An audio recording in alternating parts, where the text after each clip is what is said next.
Can everybody see the PowerPoint?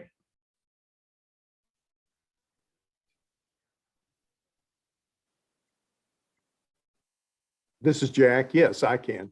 Okay, good. Yes, I've got it. Hey, Tammy, welcome.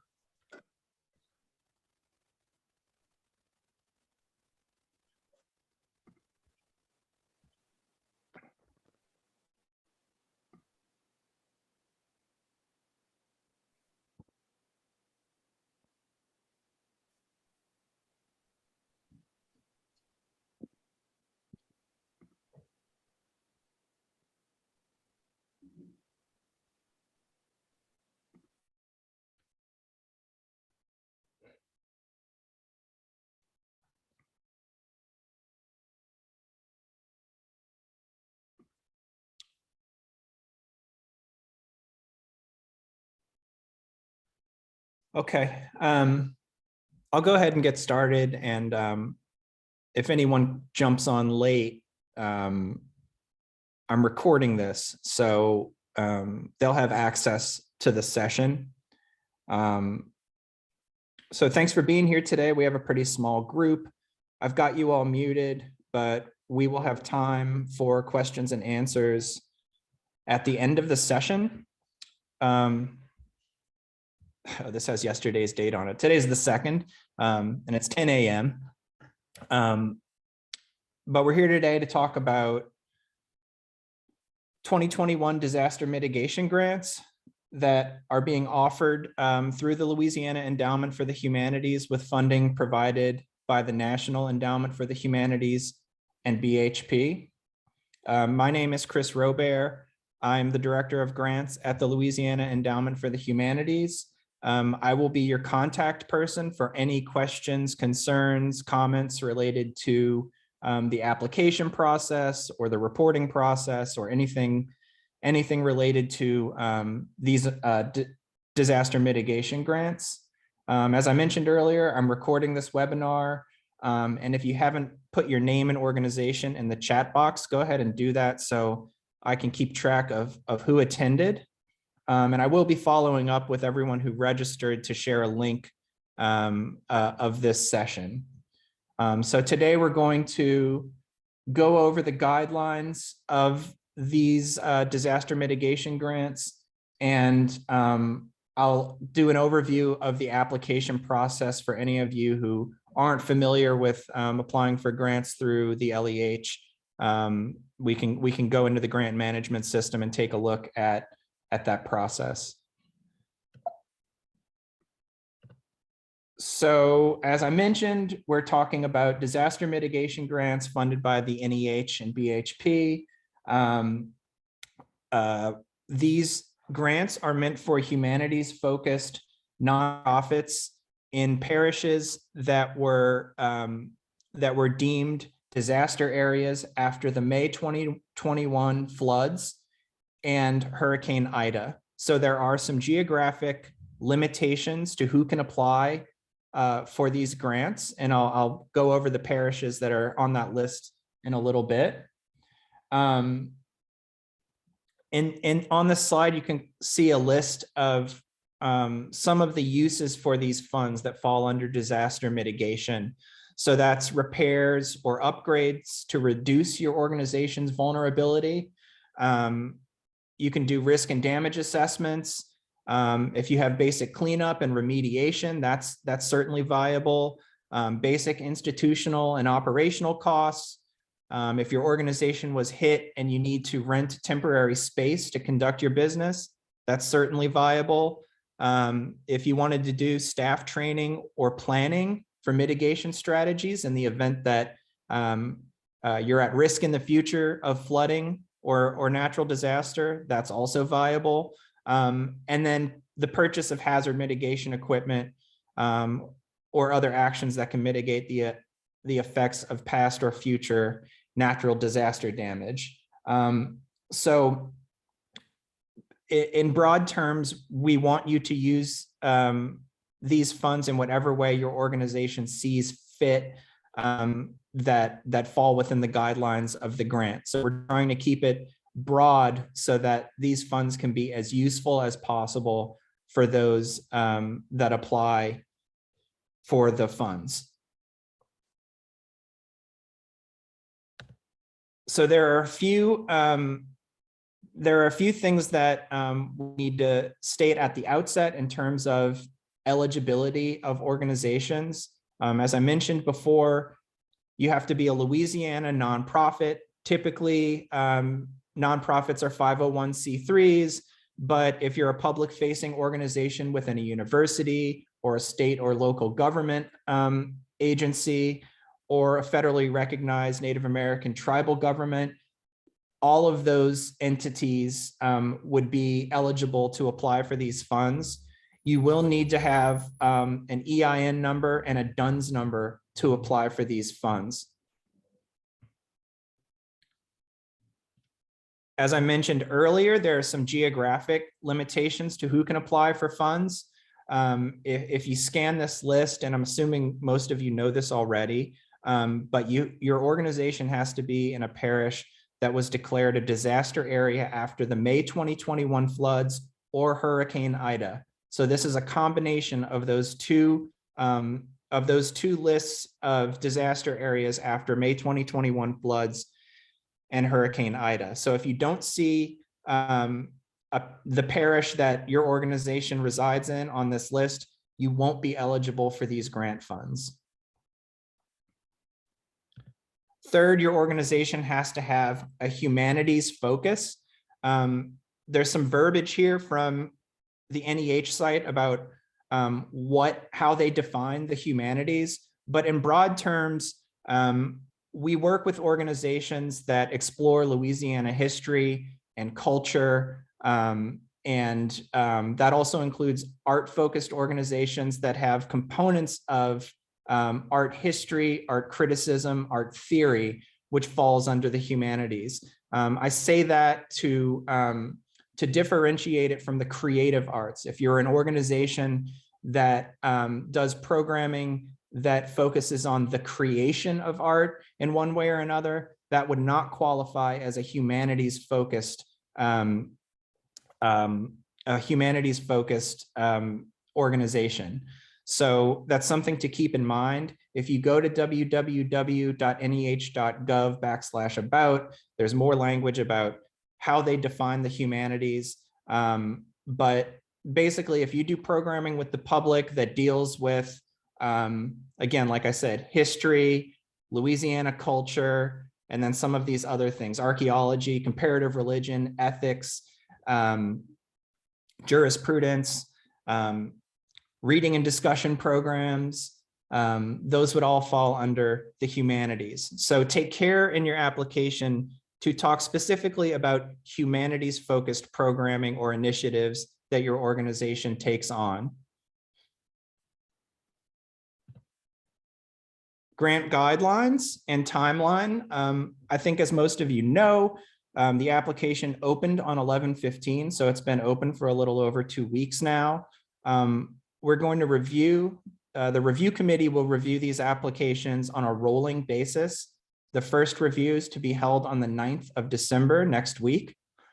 The grant amounts range from $1,000 to $10,000, and cost share is not required for these grants. And for those of you who don't know, that just means that you do not need to put up any of your own funds or in-kind services to match the amount that you're requesting.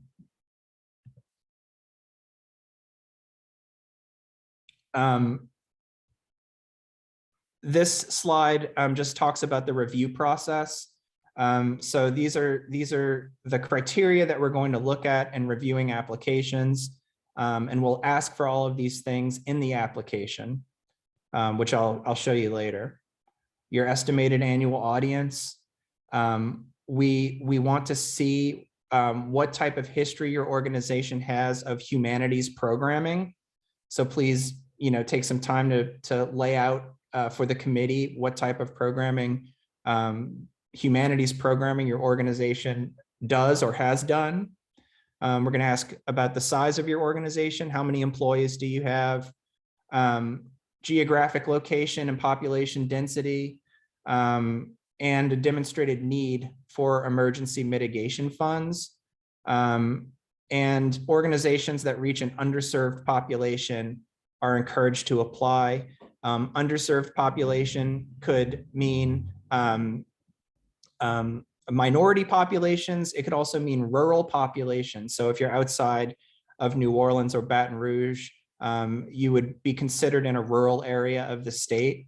And as a state humanities council, we do have a mandate to serve the whole state. So we look carefully at geographic parity when awarding any grants. We'll review each proposal on its own merits with an eye towards equitable geographic distribution among the entire grant pool. Okay, so I hit some of these earlier, but these are just more examples of what you might use these funds for. So disaster response kits, that's a very streamlined, simple request that you could put in for these funds.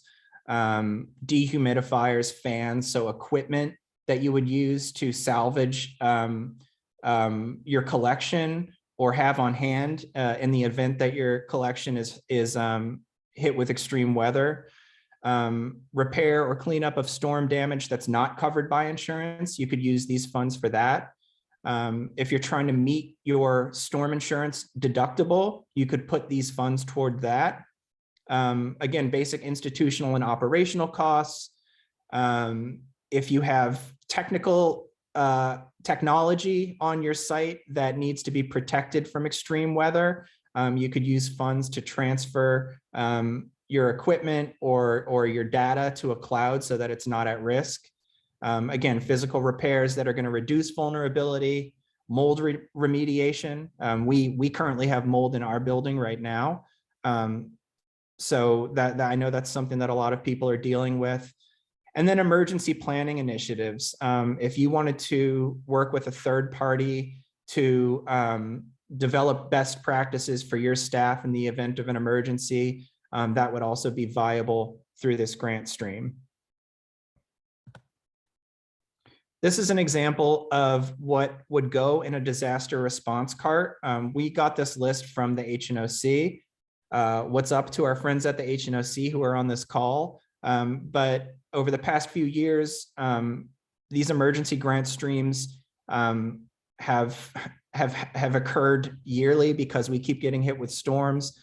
So early on, we reached out to partners to kind of see what kind of best practices they had in place to protect their collections. So I'd be happy to send this out to anyone who wants it, but you can scan down the list and kind of take a look at what would go in a disaster response cart. And again, this would be a very straightforward ask through this grant stream to ask for, X amount of money to build your own disaster response cart if you don't have one already. So that's something to think about. I won't go through the whole list, but you can, take a look and get an idea of the types of things you would include in that cart. The next slide is just a picture of a workshop that we did up in Natchitoches with the Louisiana Association of Museums several years ago that dealt with disaster response and how to salvage materials that have been affected by water. So this is just an idea of what something like that might look like. If you're interested in doing something like that, again, you could reach out to us at the LEH and we could try and give you some resources or people to reach out with who might be able to set up some sort of training with your staff. Okay, so that's just kind of a brief overview of the guidelines of the grant and some examples of how you might use funds. This next part of the info session is going to go into how to access the application. We use a grants management system called Foundant, and it's accessible through our website. So if you go to the LEH website, www.leh.org, and you go to the grants page, you can access the grant portal, which is right at the top of the web page. From this link, you go directly to our grant management system. When you get to this point, you'll either already have an account, and you know how to log in, or you'll need to create a new account. So if you need to create a new account, you click on that button. It will bring you to a page where you give some basic information about your organization. You'll need a tax ID number at that point. So you might want to have some of those things on hand to create a new account. I'm also here to help anyone who has an issue with getting into the system. So you can reach out to me directly if you have any issues, but you create a new account or you simply log on if you already have an account. If you're at an organization and you don't know if your organization already has an account in the system, you can also reach out to me and I can let you know. What we want to try and avoid is creating redundant accounts for your organization in the system. So if you have any questions about that, go ahead and reach out to me and I can let you know if you have an account. I can add you as a user in the system. So from this point, you log in, you get into the grant management system, and it'll bring you to an applicant dashboard. This will look a little bit different for everyone depending on whether you have projects open with us or whether you've applied for projects in the past. That'll all be reflected on your applicant dashboard. But what you'll want to do here is go to this apply section up at the top, apply, click that, and it'll bring you directly to a list of all of the open applications that are available through the LEH. The 2021 disaster mitigation grants should be at the top of that list. And there will be some basic information that you've probably seen on the website. And we put it here within the application system just to make sure everyone knows that they're in the right place. So from this point, you click that apply button in the upper right-hand corner, and it'll take you to the actual application form. So what I'm going to do now is jump over to that form on the internet.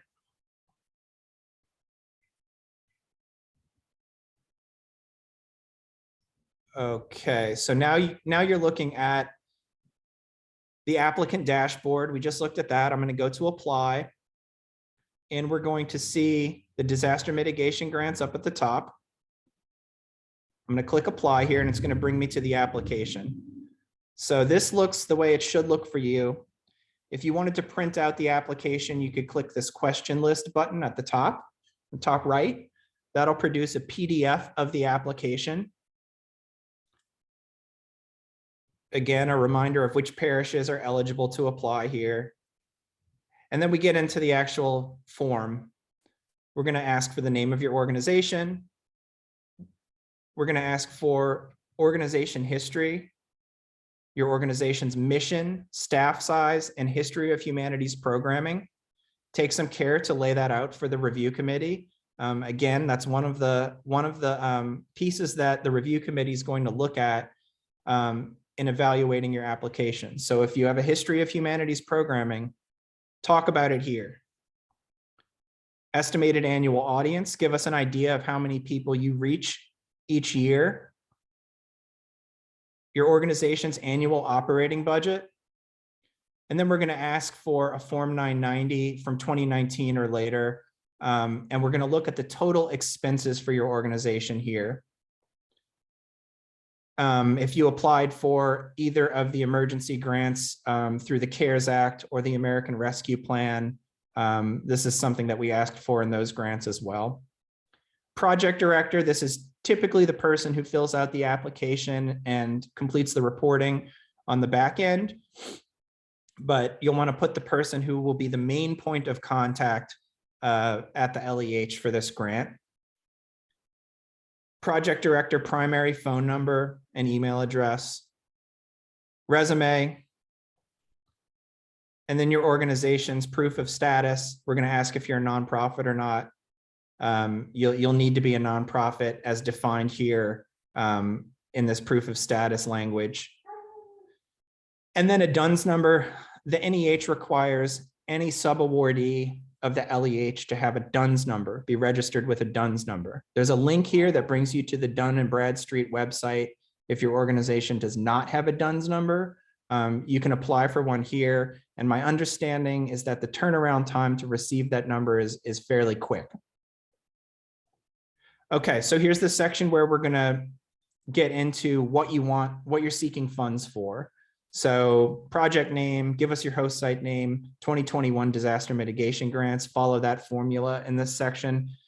That just helps us when we export information from the applications to have a standardized title for each of these projects. We're going to ask if you were affected by extreme weather in 2021, and if yes, how. Funding is not contingent on having damage from 2021 storms. So if you didn't receive damage, but you were in one of these areas and your organization is at risk, you are still eligible to receive funds. If you have documentation of damage from storms, we're going to ask you to upload some photos here. And if not, just give us an idea of how your organization is at risk of being affected by extreme weather. And then this next box, we just want to get an idea of how the funds are going to be used to mitigate disaster impacts at your organization. So this is where you spell out what you want to use the funds for. And then an impact statement. We want you here to draw a line from how you're going to use the funds to how that's going to impact your organization's mission in reaching your local community. How much are you requesting? The awards range from $1,000 to $10,000, as I stated earlier. Then we get into the location section. Which parish are you in? It's a drop-down list that only reflects the parishes that are eligible with this grant stream. What region of the state are you in? Your US congressional district, the Louisiana House District, and the Louisiana Senate District. And this is all information that we use on the back end when we're reporting back to the NEH or advocating for the work that we do with legislators in the state. We like to know where we're receiving interest from throughout the state, and then where we're awarding funds to throughout the state, so that we can report on that to the appropriate parties. And then we get to the budget section. The budget form we use is an Excel spreadsheet that's downloadable directly from the application.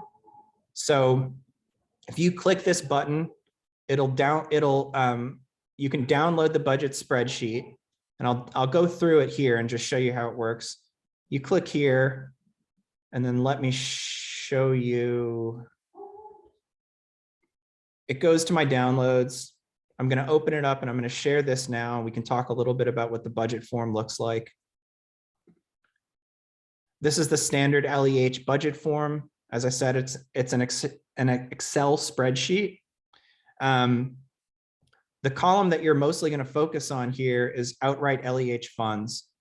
Cost share is not required for these grants, so you won't be using these columns. What you're submitting here is a projected budget. I understand that some of you may have damage to your organizations and you're waiting on a quote from a roofer or someone else who's going to do work at your organization. Maybe you don't have an exact idea of the amount that you'll need. What I'd say is try and reach out to other organizations that have maybe been hit in the past and had to have work like this done, to just have an educated guess of what you're going to be asking for. If you can get a direct quote, that's even better, because then you can include that in your application to show we've reached out to a roofer, for instance, we got this quote, we know we need this much, and you can put that right in the application. If you don't know, don't let that stop you from applying. Just use your best guess, and try and talk to other folks who have maybe gone through this to get an estimate, and you can mention that in the budget narrative. I think that the categories you're mostly going to be looking at are supplies and equipment and facilities. You might have a technical consultant. If, again, to use roofing as an example, because that seems to be a common problem, you could put the consultant fee for the work being done. I would put the roofer in that column. The columns that you put things in, or the rows that you put things in, I should say, aren't as important as clarifying what you're asking for in that budget narrative, which I'm going to hop back to, so that we can see exactly what you're asking for in the budget form and in the budget narrative. So those things should be as clear as possible. If you are doing some sort of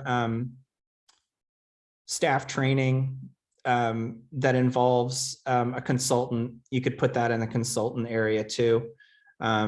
If you have questions about the budget while you're developing it, just reach out to me and I'll try and steer you in the right direction. So I'm going to hop back to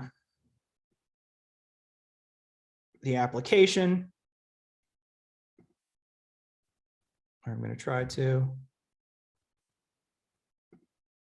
Let me see. Okay, so we're back in the grant management system. You've completed your budget, and then you upload the file here directly into the application. And then there's this budget narrative section. This is where you clarify everything that you've plugged into that spreadsheet. So, just be as clear and detailed as possible. One thing I want to mention here is that if you have, let me think of how to say this. If you've already had mitigation work done that happened after May 1st, you can ask for funds to reimburse a project that happened after that May 1st date.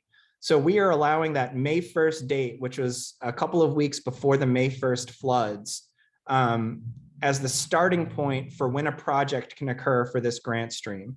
So if you've had roof work done and you'd like to request funds to go to covering some of that, so you can offset the cost and maybe use those funds for programming that you're going to do, the funds that you would have used for programming, you can certainly do that. And in that case, you would be able to submit a budget that shows exactly what you spent and a receipt of what you spent, so that the review committee can see, they spent $5,000 on roofing, they have a receipt here, and they're asking for reimbursement for that expense. That is a viable way to approach this grant stream. And it's a pretty straightforward request when you do it that way. I just wanted to put that out there for anyone who falls into that category. Okay, so under the budget section, there's just this letters of support section. What we're really thinking people are going to use this section for this particular grant stream is to upload more photos of damage if you have those. You could also include letters of support if those are applicable to what you're asking for. So if you have strong partnerships with other organizations in your community and they can write a note to say, we work closely with this organization, they have a strong impact, anything you can do to build your case to the review committee for your need for these funds and the impact that your organization has, it never hurts to add letters of support. So anything you can add in this area that helps build your case, go ahead and do it. You can save your application along the way. You do not need to finish it in one sitting. There's a save application button at the bottom. So if you start one day, you need to take a break, go ahead and save it, and you can come back to it at a later time. When you're ready to submit, you go ahead and submit the application. You should get a letter of confirmation that your application was submitted.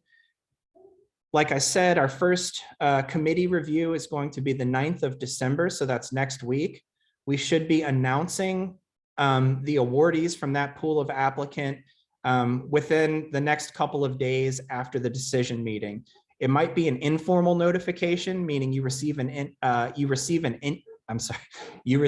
email from myself or someone else who works on grants at the LEH, just to let you know, hey, the review committee approved your application, but the paperwork should go out within the following week. The paperwork, if you're to receive an award, will be sent through DocuSign, and it's all done digitally. When we receive the countersigned paperwork from your organization, that's what triggers the release of the funds. We issue funds through a digital a website called bill.com, and we do allow and encourage that you're set up for a direct deposit so that a physical check is not sent in the mail. They can go missing sometimes, and direct deposit seems to be the quickest and easiest way. So if you receive an award, you'll get information about all of that. So that's the application. I'm going to go back to the PowerPoint quickly. I think I just have one more slide left, just to make all of you aware that in addition to these grants, we are also going to host 4 virtual programming that deal with disaster recovery and emergency planning. The disaster recovery sessions will be in winter of 2021, and the emergency planning sessions will be in spring of 2022. If you're not signed up for our newsletter, go ahead and sign up so that you can receive word about these. We hope to get a good attendance, but we'll be putting out word about these opportunities. And I just noticed winter 2021 might be winter, early 2022 as well. I'm not sure if those are going to happen in December or not. It might be something that happens in January. So keep your eyes peeled for that. With that, I'm going to stop sharing. We have a small group here, so I would say first let me look at the chat to see if anyone's put in a question. I don't see any questions here. So go ahead and unmute yourself if you have any questions that you'd like to ask me.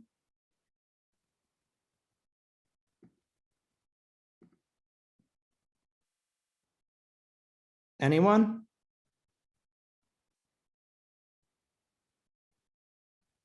Well, that's all I got, folks. So if you think of any questions as you start to work on your application, you all have my email address. I've been in contact with all of you through email. My phone number's in there. There are links in my email signature directly to resources for applicants. So take a look there if you're looking for a link to the grant portal. I think the budget sheet is linked directly from my my email signature, and you can always reach out to me if you need anything. So yeah, this should be a straightforward request, and I appreciate all of you hopping on the session today, and reach out if you need anything from me, and good luck with the application. All right, take care, everybody. Thanks, Chris. Thank you.